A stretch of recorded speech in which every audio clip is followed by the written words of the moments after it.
Kei te rere te whakaaro kia karia te papa moana, kei wainganui te mautere o rangi toto me te wai te mata. Engari, hei tā tētahi o ngā iwi whai pānga, kua parea rātou, ki rāhake i roto i tēnei kaupapa. Hei tā te rangahau a te rina kōwhai, a tērā tētahi māngai no te iwi o Ngāti Rehua me Ngāti Wai ki Aotea, kārea no tētahi Māori kotahi, kia tukuna, kia whakaputa whakaaro ki te kaupapa nei, koera tāna ki mai. Kia tahuri ake tātou ki tēnei pūrongo. Hei aha tu te Māori, te whakatau a tēnei māngai mō Ngāti Rehua me Ngāti Wai ki Aotea. I've seen no consultation with iwi, and yet you have 19 mana whenua in the Auckland Council. And so they know who we are, they know our names, they know our iwi, and so we've seen none come through. E whakahe ana rātou i te whakaetanga kiri one a Port of Auckland, koia tētahi o te haurua o ngā kaitono e rua rau te kau, e tauheketi ana i te kaunihira i tēnei tūkanga o te ripoata. Of course, Auckland Council have now come back and sort of stated, no, Kelly, we will hear your submission, you will be able to present.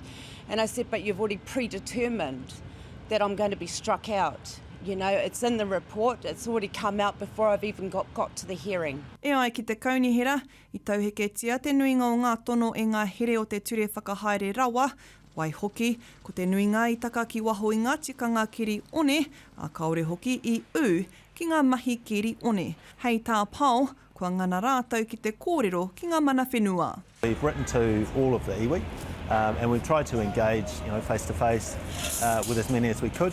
We haven't been successful in getting hold of every iwi.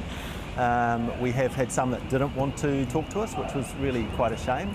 But what I'm proud of in this is that this consent could have been non-notified, which would have taken away the voice or the potential voice for quite a number of people. In Te Ao Māori, we look at it holistically. We look at the whole process rather than an individual looking at the dredging on its own, because with the dredging comes the dumping.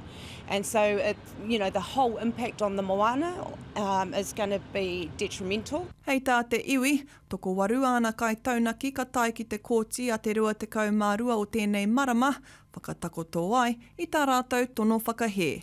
Te rina kōwhai, te karere.